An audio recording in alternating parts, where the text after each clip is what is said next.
दोस्तों, इस समय मैं एक ऐसे शहर में खड़ा हुआ हूँ जो कि हिमालय की गोद में स्थित है और यह है ऋषिकेश।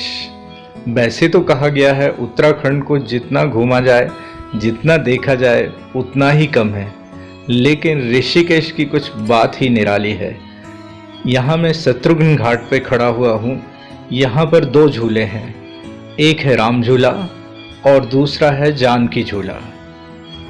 यह झूले उत्तराखंड गवर्नमेंट ने बनवाए हैं।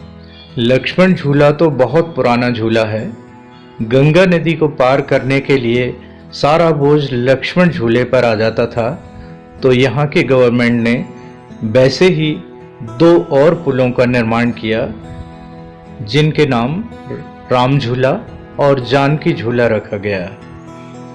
यह शत्रुघ्न घाट से दोनों ही झूले देखे जा सकते हैं। इन पर चलकर गंगा नदी पार की जा सकती है और इन झूलों पर चलने का एक आनंद ही अलग होता है। राम झूला जो है ये आप देख रहे हैं, यह शिवानंद आश्रम के सामने लोहे के तारों से बनाया गया पुल है जिस पर चलकर आप गंगा नदी पार कर सकते हैं। यह लक्ष्मण झूला से भी बड़ा पुल है। यह झूला स्वर्ग आश्रम को शिवानंद आश्रम से जोड़ता है। इसे शिवानंद झूला भी बोलते हैं। इसकी कुल लंबाई 229 मीटर है, 229 मीटर है और यह झूला 1986 में पब्लिक के लिए खोला गया था। वैसे तो यह झूला 1980 में बनकर तैयार हो गया था। और ठीक ऐसा ही झूला दूसरा झूला है जानकी झूला। जानकी झूला उत्तराखंड का सबसे लंबा झूला है। यह झूला उत्तराखंड में टिहरी पौड़ी जिले की सीमा को जोड़ता है। इसकी लंबाई 346 मीटर है और चौड़ाई 3.9 मीटर है और इसकी लागत अबाउट 48 करोड़ थी। यह 2018 में बनकर तो तैयार हो गया था, लेकिन पब्लिक के लिए रिसेंटली 20 नवंबर 2020 में खोला गया। शत्रुघ्न घाट पर खड़े होकर आपको गंगा नदी के उस पार और भी बहुत सारे मंदिर और आश्रम देखने को मिल सकते हैं। यहाँ रामेश्वर मंदिर है जहाँ पांडवों ने पूजा की थी। थोड़ा नीचे आएंगे तो बाबा काली कमरी वाले की गद्दी है जिन्होंने 4 धाम की यात्रा पैदल की थी। फिर यहाँ लक्ष्मी नारायण मंदिर भी है। यहाँ रुद्राक्ष का पेड़ लगा हुआ है। सामने गीता भवन है। गीता भवन वालों का अपना वस्त्र भंडार भी है और यहाँ बहुत अच्छे कपड़े मिलते हैं। उनका खुद का ही कारखाना है। गीता भवन में उन्होंने एक कमरे में भगवान का सारा परिवार स्थापित किया हुआ है और दूसरे कमरे में गीता रखी हुई है। फिर यहाँ पर परमार्थ निकेतन भी है। वहाँ शिव जी की बहुत बड़ी मूर्ति है। यहाँ शाम को गंगा आरती होती है। शाम को 7 बजे गंगा आरती होती है जो कि आस्था और संस्कार चैनल पर लाइव दिखाई जाती है।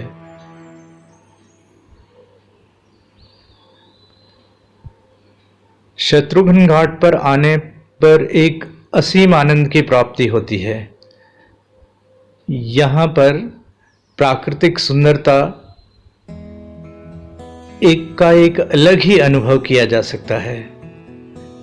यहाँ गंगा नदी का जल इतना स्वच्छ और पवित्र है कि अन्यत्र आपको उतना देखने को नहीं मिलेगा, क्योंकि गंगोत्री से निकलकर सबसे पहले गंगा ऋषिकेश में ही आती है। और यदि आप इस जल को पिएंगे तो इससे स्वादिष्ट पानी आपको और कहीं नहीं मिलेगा। यहाँ स्नान करने पर भी एक अलग ही अनुभूति होती है। गंगा नदी से बाहर निकलने को मन ही नहीं करता। जैसा मैंने कहा था कि आप पुल को पार करके दूसरी तरफ आएंगे तो आप सारे आश्रम देख सकते हैं, मंदिर भी देख सकते हैं। यह स्वर्ग आश्रम है। शत्रुघ्न घाट पर घूमने का एक अलग ही आनंद है। मैंने जब शत्रुघ्न घाट पर घूमना शुरू किया तो रुकने का मन ही नहीं कर रहा था। यदि आपको भूख लगती है तो यहाँ खाने की चीजें भी मिल जाएंगी, लेकिन आप सोचें जो आप खाने की चीजें दूसरी जगह देखते रहते हैं वही होंगी? नहीं, यहाँ पर कुछ अलग ही मिलता है। यहाँ पर फ्राइड पापड़ मिलता है, कुछ सैलेड्स मिलते हैं, सब्जियों के कुछ अच्छे अच्छे सलाद बनाए जाते हैं और फ्राइड चने भी मिलते हैं। लेकिन इनका स्वाद कुछ अलग ही होता है। मैंने दूसरी जगह भी ये चीज़ें खाई, लेकिन यहाँ का स्वाद तो निराला ही था, बहुत अच्छा था। फिर यहाँ पर बोटिंग भी होती है, आप बोटिंग भी कर सकते हैं और यहाँ पर रिवर राफ्टिंग का भी आनंद ले सकते हैं। लेकिन रिवर राफ्टिंग के लिए आप सीधा यहीं से शुरू नहीं कर सकते। रिवर राफ्टिंग का टिकट लेने के बाद रिवर राफ्टिंग ऑनर आपको 12 किलोमीटर अपनी ही गाड़ी से ले जाएंगे, फिर वहां से राफ्टिंग शुरू करेंगे और शत्रुघ्न घाट पर होते हुए खत्म हो जाएगी।